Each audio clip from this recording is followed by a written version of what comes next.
Hello, I'm Dick Miller, and I'm here with my good friend Senator Jeff Smith, who is a busy guy, I think, in Madison right now. You might kind of fill us in. How busy are you guys? Last month we had trouble getting together last month. Well, it's picking up.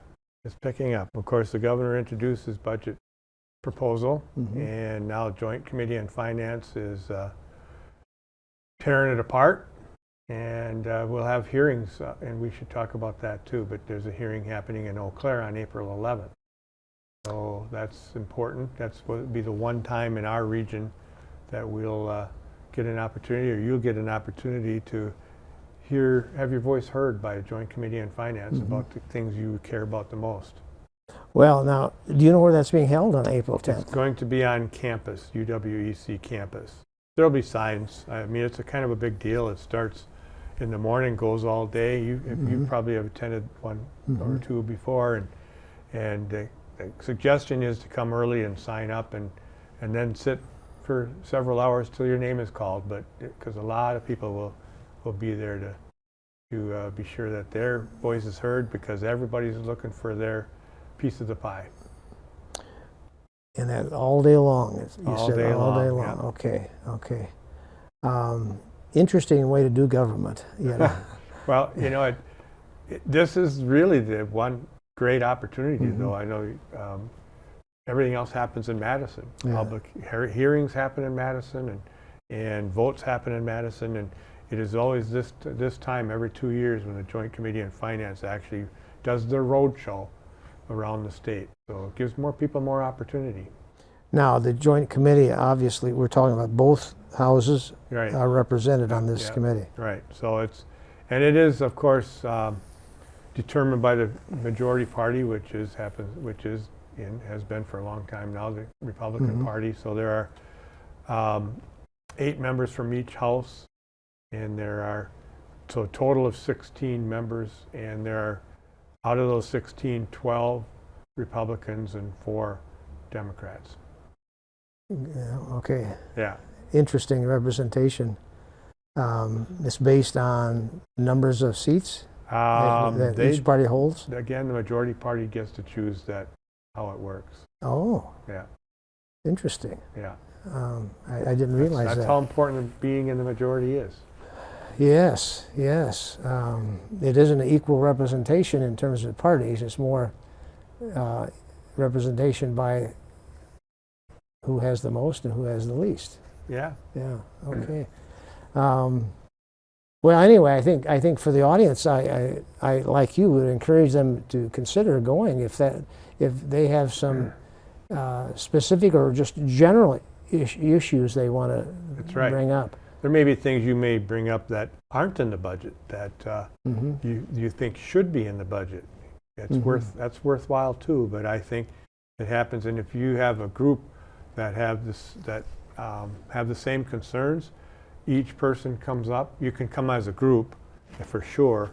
But it is, and that saves us a lot of time because I'll be sitting up there as well. But it doesn't hurt for the committee members to hear a number of stories, personal accounts of why something is important to you. Okay, well, I think kind of watch for that. I'm sure it'll be the newspapers and so forth too. Yeah, it should be. But again, it's April 11th. Online and so forth. Yeah. Okay. Well, good. I don't have a lot of experience with state committees. I have been to a few, and especially years ago.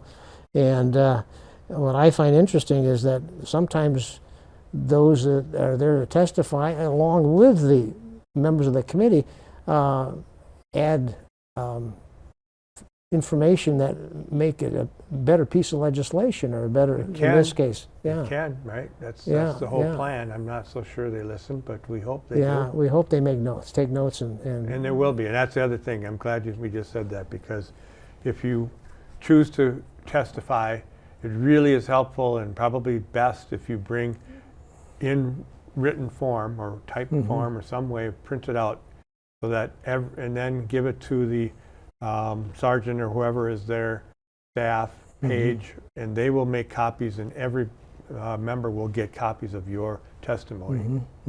That's important. They will even ask you for that. Well, and correct me if I may be mistaken, but due to the fact that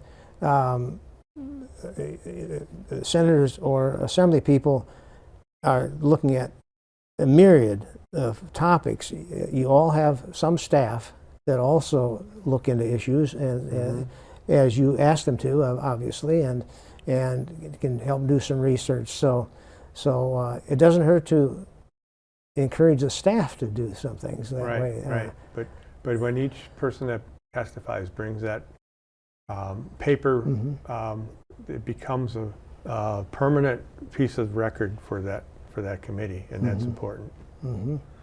Okay, well, just along that same topic, I think last time I may have asked if the Republican Party has put together their budget. Since last year they basically pushed aside the governor's suggested budget and put together their own. You probably haven't seen anything yet. No, we haven't seen that version, and we won't, to tell you the truth, until after these. There are 4 of these public hearings around the state, and when they're done with that road show, I'm sure we'll start to see as piece by piece what the Republicans want in the budget as compared to the governor's budget. And that's fine. That's how it should work. Just hopefully in the end, though, there's opportunity for debate and amendments, and because the truth is, we have a governor now who's is now serving his second 4-year term. I think it's clear to the majority party in the legislature that this is the person they need to work with, and hopefully we do work together and come up with a budget that is satisfactory for all concerned. Well, it would be certainly nice if they can utilize the governor's budget as a framework for the final product. Yeah. To start from scratch again, it would seem to be an unsurmountable task at this time, because it has to be in or completed by a certain date, doesn't it? By June 30th is the deadline. Yeah. You know, a new fiscal year starts on July 1st. And Yeah, that really it puts pressure. There is, but Wisconsin is a state that rolls over the budget, if that makes, I don't know how else to explain it, except that if we do not have a budget passed on June 30th, the current budget will continue to fund the necessary programs. It's sort of like what the federal people do. They don't adopt a new budget. They just keep going on the same one, don't they? I don't actually. I think it's the opposite. That's why there's always this big urgent. We're hitting the deadline, and the debt ceiling and all those things happen. And the federal government, I don't think, does operate that. I think they would in the shutdown. They always talk about getting a shutdown, and they have shut down. But they talk about running out of money before the year's over too. Yeah, right. But we can't do that in Wisconsin. Would never shut down. You can't do that in Wisconsin. No. You have to live within your budget here in Wisconsin. Well, we do. Yeah. We actually have it in our Constitution that we have to have a balanced budget. So. Well, that's a lot of people would probably say that's the way we have to live. We got to pay as we go, right? Yeah, we should. Right? Yeah. Well, there's as we've discussed earlier or in the past, there's a substantial amount of money that is sitting in the Treasury. I haven't heard anything recently from the Republican Party in terms of have they provided any sort of plan to deal with that? I guess, thanks for the question, because if you haven't seen that, it has been in the newspaper in the past week that the Speaker, the Republican Speaker of the Assembly, Voss, had decided to come out with statements that it's not as big as you think, and there's not really surplus that we should try. I think laying the groundwork. I don't know. Your guess is as good as mine as why he would be doing this, preparing us for the fact that they aren't ready to dip into that surplus, which I think is going to make a lot of people angry, because we just for political purposes, I'm going to have the money you have invested into our state sit there and not be going into the, our law enforcement, our firefight. I just was in an informational hearing yesterday on EMS. Probably one of the biggest issues right now in rural Wisconsin, places where you and I live. How are we going to continue to provide such an important service as having an ambulance arrive when you need it to? So to just sit on a surplus and not take care of those things, and child care, I think you and I are going to probably talk a little more about child care and how important that is to our economy right now and how it is slowing things down. So. Yeah, it's a large, well, we don't know how much money for sure, but it's substantial. It's $7 billion. Okay. Yeah. Maybe touch on, again, some of the important points in the governor's budget as they pertain to services to people.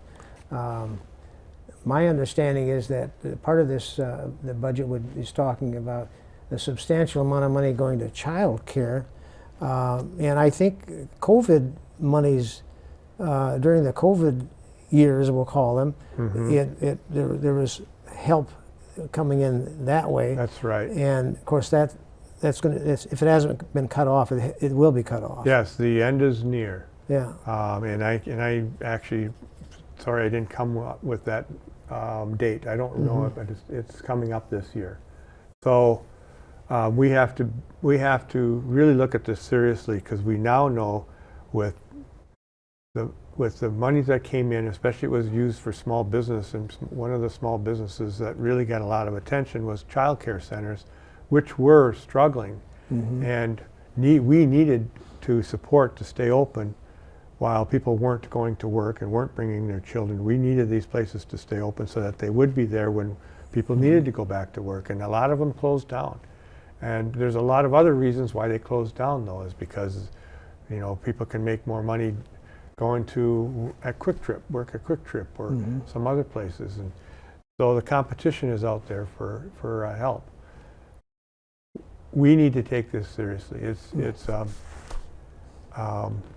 in the sense, and I know I've even said this here before, but we need to keep reminding ourselves of the brain development of a child between birth and 6 years old, when they're in first grade, is the most important years of any of our lives, of a human being's life, brain development. So there's no reason why we can't think more seriously, just on that basis alone, that we should treat it like education, like we do any other education. Make sure that we are providing so that we can pay sufficient monies to professionals to be there and helping our children grow in that sense. But even from the economic sense, one of the reasons after the pandemic they've been struggling to find or fill those positions in businesses across the country, across this state, is partly because, again, closed down of child care centers and all sorts of other reasons, that people are staying home still because they're home with their children. And if we can free them up to be able to provide that adequate child care, they can get back to work as well. So there's a lot of riding on this, and I know that, and I give them credit, the Chambers of Commerce and the business community has also taken this very seriously. I've sat in on roundtable discussions about this, and all looking for the solutions and where we're going to go with that. And the governor has, as I said, the whole conversation started with the budget, and the governor is trying to be sure that we are going to keep this afloat through our budget to a point. I often have heard people say with daycare that if they're not going to be home, they should be paying for the whole package. And sometimes when that happens, you don't always can you afford high quality daycare. You can't necessarily do that. And much of the world, advanced world, is very prone to support families Yeah, and care facilities. But, you know, you think about it, you know, the most important in a family situation, probably the most important element are your kids. Yeah, And yet, no question. when if we need plumbing done, we don't want the worst plumber, we want the best plumber, don't we? But we don't always, we are not always willing to support via taxes or out of our own pocket the best. Yeah, and this is nothing new. What you even just mentioned about can people afford childcare, because even when, I mean, my children are in their 30s, so I call them children, but even as we were raising our daughters, we knew a number of people who were paying out more for childcare than they were getting paid for the job they were going to, and it just didn't work. It just didn't make sense. Yeah. And I know that that's an ongoing issue. So that's why it's important, if we really want to address the workforce shortage, this is part of the answer. And we have to always remember that our future of our culture depends on our children, and that they have and that we want them to reach their full potential. And I think we have a couple other points that are part of the budget tie into this very well, that to help kids reach their potential, they're the ones that are going to support you and I as we retire, as some of us have. They will be supporting us, and we need them, and they need us. That's right. They need us now so that we can benefit from it later. Yep. Absolutely. You know, we want to be independent, but when we live in a society, dependency is normal and natural, and that's part of the whole cultural concept, is to know that we can't survive by ourselves. You know, we can't do everything for ourselves. No, we're all in this together. We're all in this together. Thank you. That sums it up better than I did today. Yeah.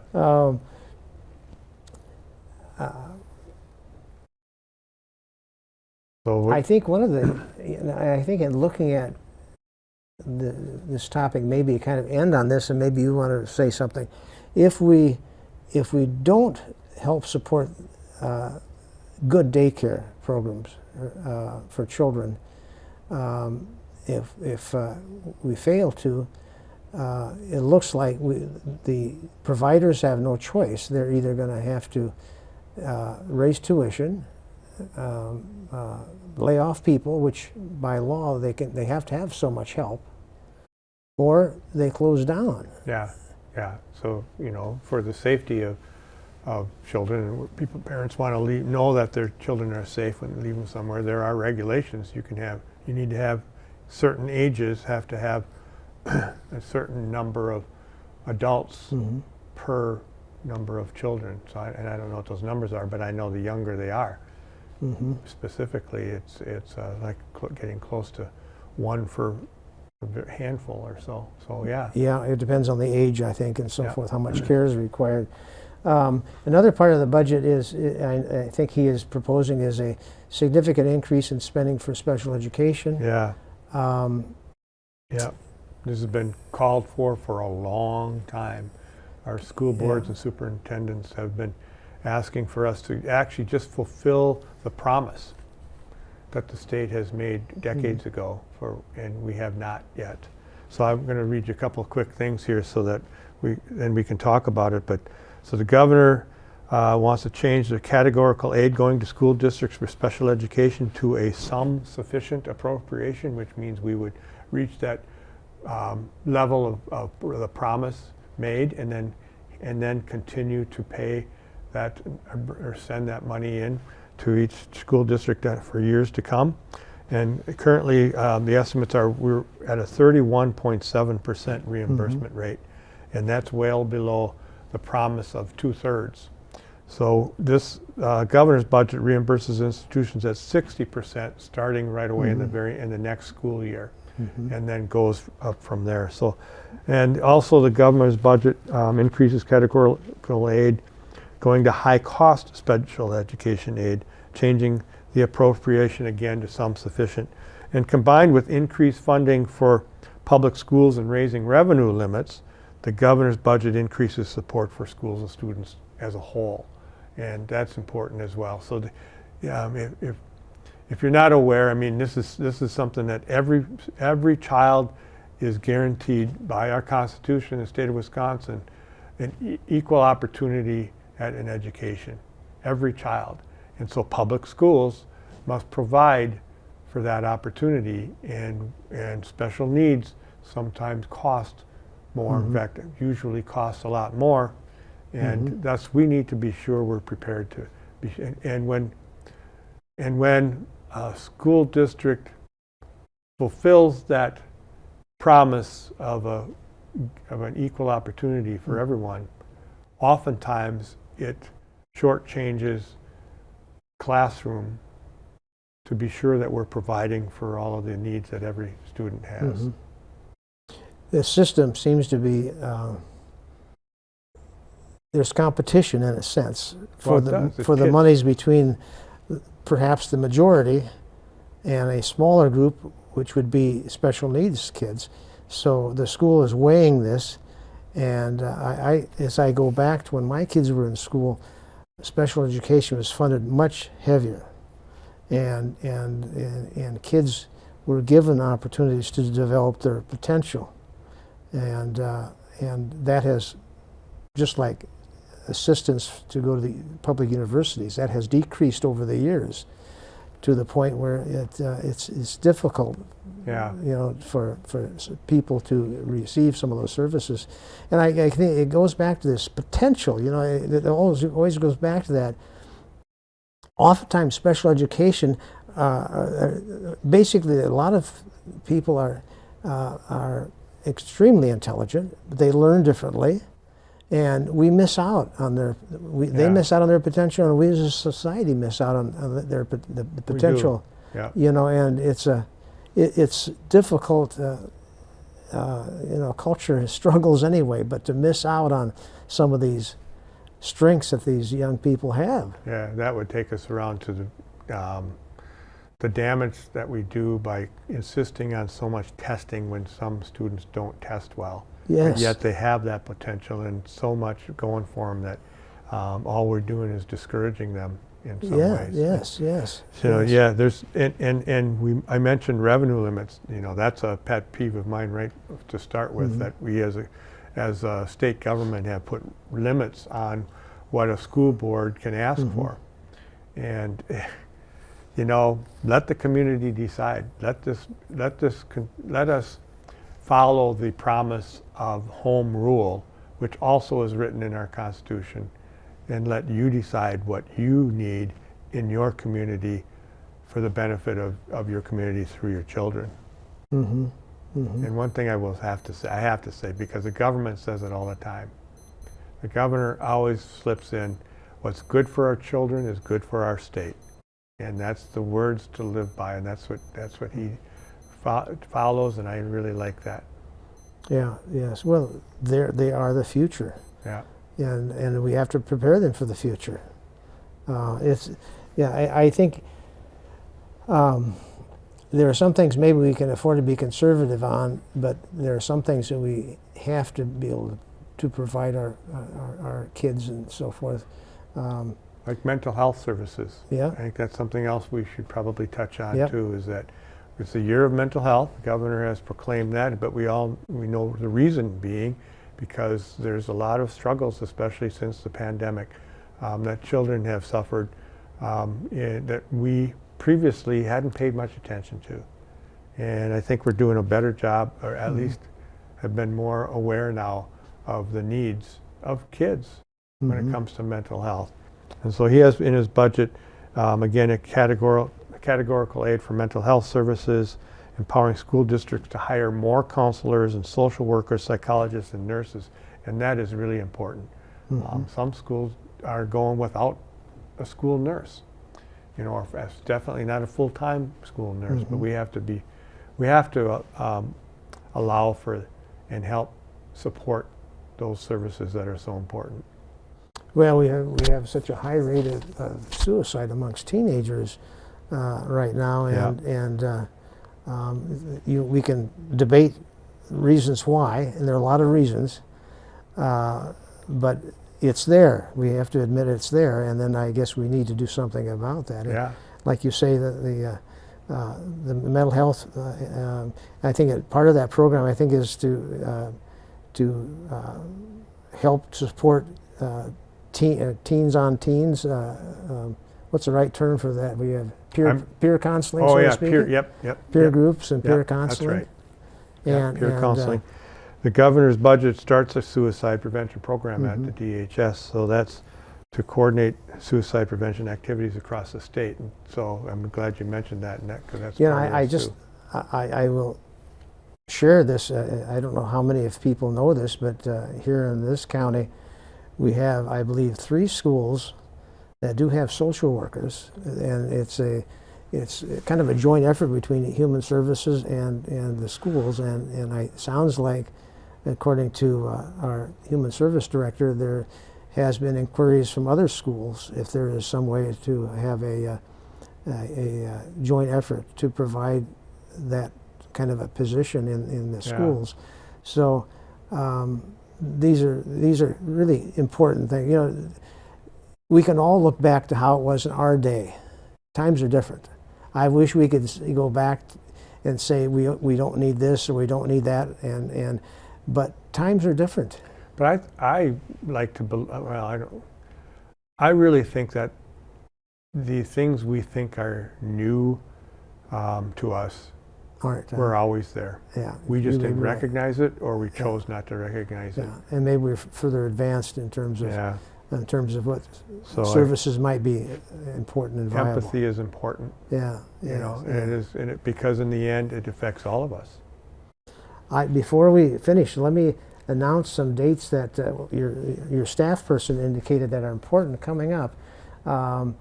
Tuesday, March 21st is the start of in-person absentee voting. In other words, going to your local polls and filling out your ballot for the spring election.